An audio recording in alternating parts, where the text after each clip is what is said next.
നമ്മുടെ മക്കളെക്കുറിച്ച് നമ്മൾ അറിയുന്ന ഒരു വ്യക്തി വന്നൊരു പരാതി പറഞ്ഞു. നിങ്ങളുടെ മകനെ ഒരു ദുരൂഹ സാഹചര്യത്തിൽ ഞാൻ കാണാനിടയായി, ഒന്ന് ശ്രദ്ധിക്കണേ. നിങ്ങളുടെ മകളെ ഒരു അപരിചിതനായ വ്യക്തിയോടൊപ്പം ബൈക്കിൽ സഞ്ചരിച്ചതായിട്ട് ഞാൻ കണ്ടു. അവളാണെന്നാണ് എൻ്റെ ബോധ്യം, എന്നാലും ഒന്ന് സൂക്ഷിക്കുക എന്ന് പറഞ്ഞാൽ ഈ വന്ന് പറഞ്ഞവനോട് ആക്രോശിക്കുകയും അവനെ ആക്ഷേപിക്കുകയും ഒടുവിൽ എൻ്റെ മക്കളെ ആരെ ഞങ്ങൾ അങ്ങനെയല്ല വളർത്തിയത്, ഞങ്ങൾ അങ്ങനത്തെ തറവാട്ടുകാരൊന്നുമല്ല, എൻ്റെ മക്കൾ അങ്ങനെയൊന്നും കാണിക്കില്ല, നിങ്ങൾക്ക് എന്തെങ്കിലും വൈരാഗ്യം ഉണ്ടെങ്കിൽ അത് ഞങ്ങളോട് തീർക്കണം, അല്ല ഞങ്ങളുടെ മക്കളെ പഴിയാരിയല്ല ഇതൊന്നും പറയേണ്ടത് എന്ന് നമ്മുടെ ഭാര്യയുടെ വക ഒരു പഞ്ച് ഡയലോഗും കൂടെ അടിക്കുന്നതിന് മുമ്പ് ഒരു നിമിഷം, ഒരു മിനിറ്റ് അയാൾ പറഞ്ഞതിൽ എന്തെങ്കിലും സത്യമുണ്ടോ എന്ന് ഒന്ന് അന്വേഷിച്ചൂടെ? അന്വേഷിക്കാൻ താല്പര്യപ്പെടുന്നില്ല എങ്കിൽ കരയാൻ സന്നദ്ധമാകണമെന്നാണ് എനിക്കിപ്പോൾ പറയാനുള്ളത്. നമ്മുടെയൊക്കെ ആഗ്രഹം എന്താ? മരണം വരെ നമ്മുടെ മക്കൾ സന്തോഷത്തോടു കൂടി ആത്മാഭിമാന ബോധത്തോടു ജീവിക്കുന്നത് കാണാനല്ലേ? തർക്കമില്ലല്ലോ. എന്നാൽ നിങ്ങൾ കേട്ടോ, ഇന്നലെ ജുമാക്ക് വന്നൊരു വ്യക്തി എന്നോട് ദ്വാരക്കാൻ പറഞ്ഞെന്താ അറിയോ? ഒന്ന് മരിച്ചു കിട്ടാൻ, അയാളുടെ ഭാഷ ഒന്ന് ചത്ത് കിട്ടിയാൽ മതി എന്നുള്ളതാണ്. എന്താ കാരണം?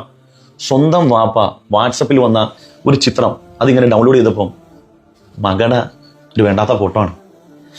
ഞാനിത് പറയുമ്പം ഞാനും ഒരു വാപ്പാണ്, ഇത് കേൾക്കുന്ന നിങ്ങളൊരു വാപ്പാണ്. ഒരു മിനിറ്റ് ഒന്ന് ചിന്തിച്ചു നോക്കിയേ. നമ്മുടെ രക്തത്തിലുള്ള ആരെങ്കിലും ഒരാളുടെ ചിത്രം, രക്തം തന്നെ ആകണമെന്നില്ല, നമ്മളുമായി സൗഹൃദ വലയത്തിലുള്ളവരാണെങ്കിൽ പോലും നമുക്ക് വേദനിക്കും. അപ്പം നമ്മുടെ മക്കളോ നമ്മുടെ പെങ്ങളോ നമ്മുടെ കുടുംബക്കാരൊക്കെ ആകുമ്പോൾ നമ്മുടെ വേദന എത്ര ആയിരിക്കും? അയാൾ പറയുന്നത് ഇതൊക്കെ എനിക്ക് ഈ വിധി വരാൻ തന്നെ കാരണം എന്താ അറിയോ സാർ? എൻ്റെ ഭാര്യയാണെന്നാ. കാരണം അദ്ദേഹത്തിൻ്റെ കൂട്ടുകാരൻ ഈ പെൺകുട്ടീനെ 1-2 പ്രാവശ്യം ഒരുത്തനോടൊപ്പം ബൈക്കിൽ കറങ്ങുന്ന കാര്യം വന്നു പറഞ്ഞു. അയാളെ വീടിൻ്റെ മുമ്പിൽ നിന്ന് പച്ച കസഭ്യം പറഞ്ഞിട്ടാണ് ഭാര്യ പറഞ്ഞു വിട്ടത്. എൻ്റെ മോളെ അങ്ങനൊന്നുമല്ല വളർത്തിയത്, എൻ്റെ മകളെ അങ്ങനൊന്നുമല്ല.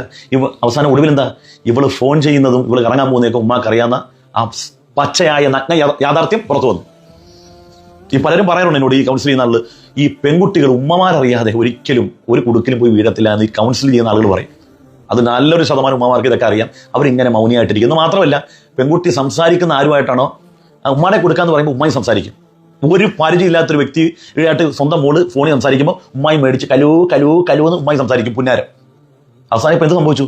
അവനുമായിട്ട് ഉടങ്ങണ്ടൊക്കെ കറങ്ങാൻ പോയി, അവൻ 1-2 ഫോട്ടോ അതൊക്കെ എടുത്ത് കൈ വെച്ചിരുന്നു. ഇവർ തമ്മിൽ പിണങ്ങിയപ്പോൾ എന്ത് ചെയ്ത്, മാപ്പാടെ നമ്പറിലേക്ക് ഇത് ഇട്ട് കൊടുത്ത് പരസ്പരം വൈരാഗ്യം മൂത്തപ്പം മാപ്പാടെ കൊണ്ടൊക്കെ അയച്ചു കൊടുത്തു. അതിപ്പോൾ ആരുടെയൊക്കെ വാട്സപ്പിൽ കിടന്ന് കറങ്ങുന്നു. സ്വന്തം മക്കളുടെ ചിത്രമൊക്കെ ഇങ്ങനെ പുറത്ത് വരുമ്പോൾ എന്തായിരിക്കും ഒരു മനുഷ്യൻ്റെ അവസ്ഥ ചിന്തിച്ച് നോക്കി. ആരാണ് ഇതിൻ്റെയൊക്കെ കാരണക്കാർ? നമ്മുടെ മക്കളെക്കുറിച്ചൊരു പരാതി പറഞ്ഞാൽ നമുക്ക് മക്കളോട് എന്തെങ്കിലും കമ്മിറ്റ്മെൻ്റ് ഉണ്ടെങ്കിൽ ഒന്ന് അന്വേഷിക്കണം, ആരും അറിയാതെ അന്വേഷിക്കണം, എന്തെങ്കിലും സത്യം ഉണ്ടോ എന്ന്. മനസ്സിലായ? വീട്ടിൽ പണിക്ക് വന്നവൻ പറഞ്ഞ് മകള് ബാത്റൂമിൽ ഇരുന്ന് ആരോടൊരു സംസാരിക്കുന്ന ഞാൻ കേട്ടു എന്ന് പറഞ്ഞപ്പം ഇതുപോലെ തന്നെ അവനെ പച്ചത്തെറി വിളിച്ച് എൻ്റെ പണിയും വേണ്ടോന്നും വേണ്ടെന്ന് പറഞ്ഞവനെ പറഞ്ഞു വിട്ടു. എൻ്റെ മഹലിൽ മുമ്പ് ഇന്ന് മഹലിൽ നടന്ന സംഭവമാണ്. അവസാനം ആ പെൺകുട്ടി ഒരുത്തനോടൊപ്പം പോയതിനു ശേഷമാണ് കഥകളൊക്കെ അറിയുന്നത്. 2 വർഷക്കാലം ഇവള് കുളിക്കാൻ കയറി കഴിഞ്ഞാൽ 1.5 മണിക്കൂർ കഴിഞ്ഞ് ഇറങ്ങാൻ ബാത്റൂമിൽ നിന്ന് വീഡിയോ കോൾ ചെയ്യായിരുന്നു. ഇതെല്ലാം ഈ ദുനിയാവിൽ നടക്കുന്നുണ്ട്. അതുകൊണ്ട് എനിക്ക് നിങ്ങളോട് സ്നേഹത്തെ പറയാനുള്ളത്, ഇത് പുതിയ യുഗമാണ്. ഇതൊക്കെ നിസ്സാരവൽക്കരിക്കുന്ന ആളുകളാണ്.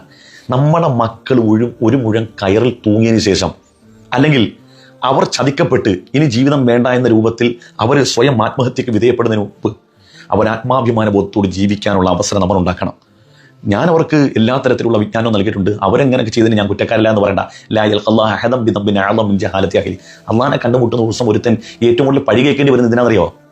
തൻ്റെ വേണ്ടപ്പെട്ടവർ, തൻ്റെ ഭാര്യക്കും മക്കൾക്കും പെൺമക്കൾക്കും ഒക്കെ വേണ്ട രൂപത്തിൽ മതപരമായ ധാർമ്മികമായ ബോധം കൊടുക്കാത്തതിന് പേരിലായിരിക്കും. അള്ളാഹു കാക്കട്ടെ.